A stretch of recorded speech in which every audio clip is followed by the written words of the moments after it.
Hello friends, my name is Vivek Chandra. Welcome to my YouTube channel success SSC classes. तो आज की इस video में हम देखने वाले हैं कि sub inspector in CBI, how to become sub inspector in CBI. सारा प्रोसेस देखेंगे, कहाँ से शुरुआत होगी, कौन सा एग्ज़ाम हमें देना है, क्या क्राइटेरिया होगा, कौन सा फॉर्म फिल करना है, कितने एग्ज़ाम होंगे, फिर एग्ज़ाम के बाद कितनी कट ऑफ वगैरह जाती है। सारी चीज़ें एक एक करके डिस्कस करेंगे। जैसे कि इसमें दिख रखा है कि क्या होगा एग्ज़ाम प्रोसेस, वो देखेंगे। Eligibility, cut off, vacancies, training, job profile, salary, promotion, ये सारी चीज़ें देखेंगे और पूरा का पूरा कंप्लीट प्रोसेस देखेंगे बहुत आसान से वे में कि सीबीआई इन सब इंस्पेक्टर कैसे बना जा सकता है। तो स्टार्ट करते हैं ज़्यादा समय ना ख़राब करते हुए। सबसे पहला कि हमें एग्ज़ाम कौन सा देना है। जैसे कि मैंने पिछली वीडियो में भी बताया था, मैंने वीडियो बताई थी एक एमईए की, मिनिस्ट्री ऑफ एक्सटर्नल अफेयर की। उसी तरीके से इसमें भी एग्ज़ाम हमें एसएससी सीजीएल का देना पड़ता है। स्टाफ सिलेक्शन कमीशन इसको कंडक्ट कराती है, कंबाइंड ग्रेजुएट लेवल से होता है। आप इस एग्ज़ाम को तब दे सकते हैं जब आपने ग्रेजुएशन कंप्लीट कर रखी हो। 1 साल में एक बार एग्ज़ाम होता है, फॉर्म हमेशा ऑनलाइन भरा जाता है। तो इस बार भी निकलेंगे तो आपको फॉर्म फिल करना पड़ेगा। आगे चलते हैं। एग्ज़ाम के बाद हम देखेंगे कि फ़ीस कितनी कितनी कटती है। तो फ़ीस स्ट्रक्चर के बारे में, जनरल ओबीसी के मेल कैंडिडेट की 100 रुपये फ़ीस जाती है। एससी एसटी और पीडब्ल्यूडी इनकी फ्री होती है और फीमेल कैंडिडेट भी फ्री होते हैं। 100 रुपये की फ़ीस जाती है जनरल ओबीसी की, फिर उसके बाद एससी एसटी पीडब्ल्यूडी फ्री होता है और फिर फीमेल भी फ्री होता है। आगे चलते हैं कि क्या एलिजिबिलिटी क्राइटेरिया है। आपको ग्रेजुएशन कंप्लीट कर लेनी चाहिए 1 अगस्त से पहले। जब नोटिफिकेशन निकलता है उसके अंदर हर बार अपना नोटिफिकेशन में वो क्राइटेरिया डालते हैं। क्राइटेरिया जनरली 1 अगस्त को ग्रेजुएशन कंप्लीट करने का होता है। अगर आपने 1 अगस्त तक ग्रेजुएशन कंप्लीट कर रखी है तो आप इस फॉर्म को फिल करने के लिए एलिजिबल हैं। दूसरी बात, आपकी एज 20 से 30 साल के बीच में होनी चाहिए। अगर आप 30 से ऊपर एज के हैं तो आप इसको फिल नहीं कर सकते। 20 से कम एज है आपकी तो इसको फिल नहीं कर सकते। कुछ कंडीशन में कुछ पोस्ट ऐसी होती है जिसमें 27 एज होती है, तो वो आपको देख लेनी है जौन सी पोस्ट के लिए आप फिल कर रहे हैं। वैसे सबके लिए एक साथ फिल करा जाता है, फिर कट ऑफ निकलती है इंडिविजुअल। आगे चलते हैं। इसके बाद एज रिलैक्सेशन भी होता है इसके अंदर। एससी एसटी अगर आपकी एज कंप्लीट हो चुकी है तो आप एज रिलैक्सेशन ले सकते हैं। 5 साल का मिलता है। ओबीसी के लिए 3 साल का मिलता है, पीडब्ल्यूडी के लिए 10 साल का और एक्स सर्विसमैन के लिए 3 साल का। आप जो भी लोग हों जो एज रिलैक्सेशन लेना चाहें वो ले सकते हैं। जैसे सीबीआई की बात करता हूँ, जैसे आप एसएससी सीजीएल का फॉर्म देते हैं तो उसमें सीबीआई के लिए आपको सब इंस्पेक्टर बनना है तो आपके लिए फिजिकल स्टैंडर्ड बहुत ज़रूरी है कि आपका फिजिकल स्टैंडर्ड क्या है। तो फिजिकल स्टैंडर्ड उसमें मांगता है, तो फिजिकल स्टैंडर्ड के लिए हाइट आपकी 165 सेंटीमीटर होनी चाहिए फॉर मेल, 150 सेंटीमीटर होनी चाहिए फॉर फीमेल का, और हिल्स मैन और ट्राइबल्स के लिए 5 सेंटीमीटर का रिलैक्सेशन मिलता है। मतलब अगर आप पहाड़ी क्षेत्र से या फिर हिल्स में हो तो आपकी हाइट से 160 सेंटीमीटर भी चल जाएगी फॉर मेल और 145 चल जाएगी फीमेल। 5 सेंटीमीटर का रिलैक्सेशन मिल सकता है। चेस्ट आपका 76 सेंटीमीटर एक्सपेंशन के साथ होना चाहिए और फीमेल के लिए कोई भी ऐसा कोई क्राइटेरिया नहीं है। विज़न आपकी आई साइट कम्प्लीट होनी चाहिए विद और विदाउट 6/6 वन आई और 6/9 सेकेंड आई, ये आपकी विज़न होना चाहिए। मतलब इतना आपको क्राइटेरिया चाहिए अगर आपको सीबीआई इन सब इंस्पेक्टर इन सीबीआई में फिल करना है। तो जैसे ही आप फॉर्म को फिल करेंगे तो कुछ दिनों बाद आपका एडमिट कार्ड वगैरह आएगा। एडमिट कार्ड होने के बाद आपको टायर फर्स्ट का एग्ज़ाम देना है। कौन सा? टायर फर्स्ट का। जब टायर फर्स्ट का एग्ज़ाम देंगे तो टायर फर्स्ट का एग्ज़ाम में इंडिविजुअली बता चुका हूँ ये सारी चीज़ें, लेकिन एक बार मैं डिस्कस कर लेता हूँ। 4 सेक्शन होते हैं, reasoning, quantitative aptitude, general awareness, English.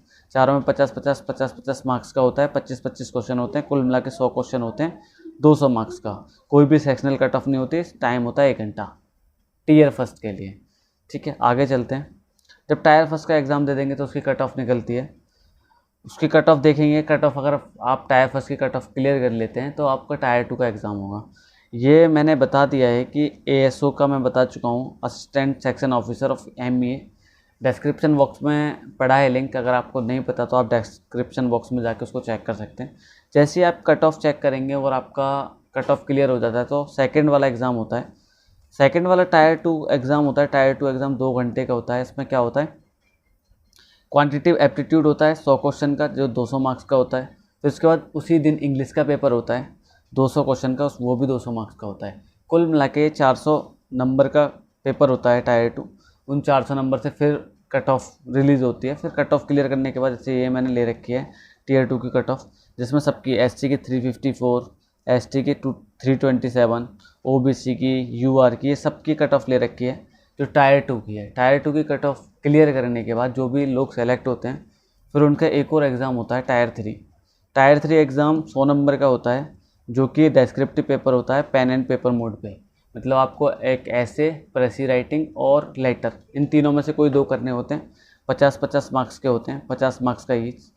Minimum qualifying marks आपको 33 लाने पड़ेंगे। मान लो आपने टायर फर्स्ट और टायर सेकंड में बहुत अच्छा स्कोर कराए, 160 और सब कुछ स्कोर कराए, तो आपको कट ऑफ क्लियर करने के लिए मतलब थोड़ी सी ये वाला एग्ज़ाम आपको देना ही पड़ेगा। जब आप ये वाला एग्ज़ाम देंगे तभी जाके आप उसके लिए एलिजिबल हैं आगे के लिए। अगर आपने ये वाला एग्ज़ाम नहीं दिया तो आप इस एग्ज़ाम के लिए एलिजिबल ही नहीं होंगे। ठीक है, नेक्स्ट चलते हैं आगे। मान लो आपने टायर फर्स्ट दे दिया, फिर टायर फर्स्ट के बाद आपको ये चेक करा जाएगा कि आपके tyre first, tyre second, tyre third में कितने मार्क्स हैं। 200 मार्क्स का पहला होता है, 400 मार्क्स का दूसरा होता है और 100 मार्क्स का तीसरा होता है। तीसरे वाले में मैंने जैसे बताया था आपको 33 मार्क्स लाने कंपलसरी हैं, आपको लाने ही पड़ेंगे हर हाल में। तो 700 नंबर का टोटल पेपर होता है। 700 नंबर में से आपकी कट ऑफ बनती है कि आप कितने नंबर लेके आते हैं। 700 में से जो भी आपके कट ऑफ आ जाएगी, आप अगर कट ऑफ क्लियर कर जाते हैं तो फिर आपका एक और एग्ज़ाम होता है CPT, computer proficiency test. Computer proficiency test 15 minute का होता है, 3 पार्ट में होता है। एक DEST करना पड़ता है, 2 आपको स्प्रेडशीट मिलती है, जिसमें आपको एक एक्सेल की स्प्रेडशीट मिलती है और एक PPT की मिलती है, वो आपको बनानी पड़ती है। 15-15 मिनट का होता है। ये भी क्वालिफाइंग नेचर का होता है, इसका कोई भी मार्क्स नहीं जुड़ता। फिर जैसे आप ये सारे चीज़ क्वालिफाई कर लेते हैं और आगे चलते हैं, तो आपका फिर डॉक्यूमेंट वेरिफिकेशन के लिए बुलाया जाता है पोस्ट प्रेफरेंस भर के। उसमें अगर आपको SI इन CBI चाहिए तो आपको पोस्ट प्रेफरेंस में वो ऊपर फिल करनी पड़ेगी, फिर आपको जाना पड़ेगा डॉक्यूमेंट वेरिफिकेशन कराने। फिर उसके बाद फाइनल कट ऑफ निकलती है पोस्ट वाइज। अगर आप CBI के लिए एलिजिबल हैं तो आपको CBI मिल जाएगी। फिर उसके बाद कंफर्मेशन लेटर आता है और मेडिकल करना पड़ता है, मेडिकल होता है इसके अंदर। फिर पुलिस वेरिफिकेशन भी होता है। इसके बाद फिर अपॉइंटमेंट लेटर आएगा। अपॉइंटमेंट लेटर के बाद अगर आप सब चीज़ से हो जाते हो सिलेक्ट, तो आप सेलेक्ट हो जाओगे CBI के सब इंस्पेक्टर के लिए, जो कि ये दिल्ली का मैंने हेड ऑफिस लिया है। दिल्ली में हेड ऑफिस है, तो जनरली हेड ऑफिस में ही मिलती है जॉब, लेकिन आपको कहीं भी कभी भी भेजा जा सकता है। उसके बारे में आगे डिस्कस करेंगे। आगे चलते हैं। जैसे ही आप सेलेक्ट हो जाओगे तो फिर आपको जैसे ही आपका कॉल लेटर आ जाएगा, फिर आपको ट्रेनिंग के लिए बुलाया जाएगा। इसकी ट्रेनिंग 32 से 33 वीक्स की होती है। उस 32 से 33 वीक्स को 2 फेज में डिवाइड कर रखा है, वो बात करेंगे। सबसे पहले स्टार्ट होती है आपकी ट्रेनिंग CBI एकेडमी गाज़ियाबाद में। गाज़ियाबाद में ट्रेनिंग होती है, 2 फेज में होगी। पहले फेज में क्या करवाएंगे, पहले फेज में मतलब 20 से 22 वीक के बीच में आपको क्लासरूम ट्रेनिंग होगी। क्लासरूम में सारे फैक्ट्स वगैरह बताए जाएंगे, क्या क्या होता है, क्या क्या करना पड़ेगा, सब चीज़ें आपको बताई जाएंगी।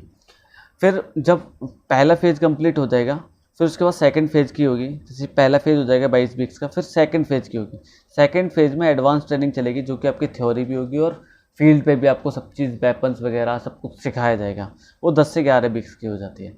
जैसे ही आप ये ट्रेनिंग कंप्लीट कर लेंगे, ट्रेनिंग कंप्लीट करने के बाद ये इतने सारे सेल्स हैं जिसमें डिवाइड है, आपको कहीं पे भी पोस्टिंग मिल सकती है। जैसे एंटी करप्शन डिवीज़न है, 80% केसेस CBI ही देखती है। इकोनॉमिक ऑफेंसेस है, स्पेशल क्राइम डिवीज़न है, डायरेक्टरेट ऑफ प्रोसिक्यूशंस है, एडमिनिस्ट्रेशन डिवीज़न है, पॉलिसी एंड कोऑर्डिनेशन डिवीज़न है, सेंट्रल फॉरेंसिक साइंस लेबोरेटरी। सबसे मेन बात, इसमें आपको वैल्यू बहुत मिलती है। वैल्यू के साथ साथ मतलब सब कुछ मिलता है आपको बस फोकस करना है इसको अचीव करने के लिए। तो इन किसी भी डिवीज़न में आपकी पोस्टिंग हो सकती है। आगे चलते हैं। फिर वो कहेगा कि सबसे पहली बात, तो ज़रूरी नहीं है कि आपको दिल्ली में ही पोस्टिंग मिले, लेकिन अप्रॉक्सीमेटली 50% दिल्ली हेडक्वार्टर में ही मिलती है। उसके अलावा आपको कहीं पे भी डेस्क जॉब दे सकते हैं, कहीं पे भी फील्ड जॉब दे सकते हैं, कहीं भी दे सकते हैं, कहीं भी भेज सकते हैं, किसी भी केस पे भेज सकते हैं। वो आपको देखना है क्या क्या वर्क प्रोफाइल क्या होता है, हमें क्या करना पड़ेगा इसके अंदर, क्या हमें वर्क दिया जाएगा, वो सब चीज़ डिस्कस करते हैं। सबसे पहली बात, अगर मान लो कोई इन्वेस्टिगेशन वगैरह चल रही है तो उस इन्वेस्टिगेशन में जो भी आपके सीनियर होंगे उनका सपोर्ट कराना है आपको। जो भी मुजरिम वगैरह होंगे या फिर क्रिमिनल जो भी लोग होंगे उनको पकड़ना होगा। जो भी डॉक्यूमेंट्स वगैरह को स्क्रूटनाइज करना पड़ेगा वो होगा। रेड्स के लिए आपको भेज सकता है कहीं भी, डिपार्टमेंट कहीं भी आपको भेज सकता है कि आपको जाना पड़ेगा कहीं पे भी, कुछ भी रेड के लिए या फिर आपको कोई भी चेकअप के लिए जाना पड़ेगा। Attend joint surprise checks of department, किसी भी डिपार्टमेंट के लिए अगर आप कॉल आई है कि आपको चेक करके आना है तो आपको वहाँ पे जाना पड़ेगा। किसी के इंट्रोगेशन के लिए आपको भेज सकते हैं कि भाई इसको इंट्रोगेशन करके आओ, जो भी केस चल रहा है। कोई किसी का भी सीक्रेट वेरिफिकेशन कर सकते हैं कि ये इंसान सही है या फिर इस पर जो भी एलिगेशन लग रहे हैं वो ठीक है या नहीं, उसकी इंटीग्रेशन चलती है। ये वर्क प्रोफाइल होती है। बहुत जैसे कहते हैं हेक्टिक जॉब भी बोल सकते हैं, और किसी किसी को बहुत मज़ा भी आता है ये सब करने में। आगे चलते हैं कि सैलरी क्या रहेगी। सबसे पहली बात कि इसका ग्रेड पे 4600 ग्रेड पे है, तो बहुत अच्छी खासी सैलरी बनने वाली है। बेसिक पे 44,500 है अप्रॉक्स, थोड़ा बढ़ता घटता भी रहता है। 44,500 के लगभग से 46,000 के लगभग हो जाता है। उसमें आपको हाउस रेंट अलाउंस मिलेगा, ट्रैवलिंग अलाउंस मिलेगा, डीए मिलेगा, अदर अलाउंसेस भी मिलेंगे, और 1 महीने की एक्स्ट्रा सैलरी मिलती है। जैसे जो भी जॉब करते हैं उनको 12 महीने की सैलरी मिलती है हर मंथ के हिसाब से। इसमें 12 मंथ तो मिलेगी, उसके हिसाब से 1 मंथ एक्स्ट्रा और मिलेगी। ये जो एक्स्ट्रा है 1 महीने की एक्स्ट्रा मिलेगी। लेकिन ये भी बात है, आपको एचआरए नहीं मिलेगा, हाउस रेंट अलाउंसेस नहीं मिलेगा। किसके लिए? जब आप ट्रेनिंग पे हो, क्योंकि ट्रेनिंग पे तो वो खुद अपने यहाँ पे रखते हैं, तो उसमें आपको हाउस वगैरह का अलाउंसेस वगैरह नहीं मिलने वाला है। अगर टोटल सैलरी बात करूँ इन सब की, तो टोटल सैलरी बनती है 72,000। 72,000 में कुछ पीएफ वीएफ सब कटा के सब कुछ आपको इन हैंड सैलरी मिलेगी। यहाँ पे इन हैंड नहीं है, टोटल सैलरी है। इन हैंड सैलरी आपको मिलेगी 58 से 65,000 के बीच में। यह आपको इन हैंड सैलरी मिलेगी हर महीने। इतना हर महीने मिलने के बाद फिर आपको 1 महीने की एक्स्ट्रा मिलेगी। अगर उसको भी जोड़ दिया जाए तो आपकी सैलरी बहुत अच्छी खासी बढ़ जाती है। तो सैलरी के साथ साथ रेस्पेक्ट भी है, आपकी वैल्यू बहुत होगी। आप सब लोगों में, मतलब आप कहीं भी जाएंगे आपको वैल्यू मिलने वाली है। अब देखते हैं क्या क्या इसके फ़ायदे हैं, प्रोज देखते हैं। सबसे पहली बात तो हाई पेइंग जॉब है 4600 ग्रेड पे की। सबसे पहली बात सोशल रेस्पेक्ट मिलता है बहुत ज़्यादा, आपको बहुत ज़्यादा सम्मान मिलेगा। आप अपने मोहल्ले वगैरह में जाएंगे, कॉलोनी वगैरह में जाएंगे तो सभी लोग आपको एक बहुत अच्छे तरह से देखेंगे। इसकी जॉइनिंग बहुत फास्ट होती है। जैसे ही आप इसमें सेलेक्ट हो जाते हैं, आपको क्योंकि पता है सीबीआई में तो सेलेक्ट करना ही करना है हर साल, तो इसी वजह से इसकी जॉइनिंग बहुत फास्ट मिलती है।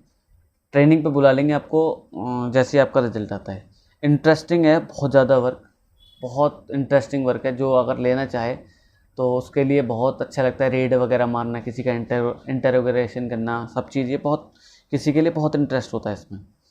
मीटिंग डिफरेंट हाई रैंक्स, आपको इसके साथ साथ बहुत ज़्यादा बड़े बड़े जो भी लोग होंगे उन लोगों के साथ मिलना, उठना, बैठना, ये सब होगा कि आप उन लोगों के साथ बैठोगे, उठोगे, ये सब चीज़ें होने वाली हैं। और 1 महीने की एक्स्ट्रा सैलरी भी हो।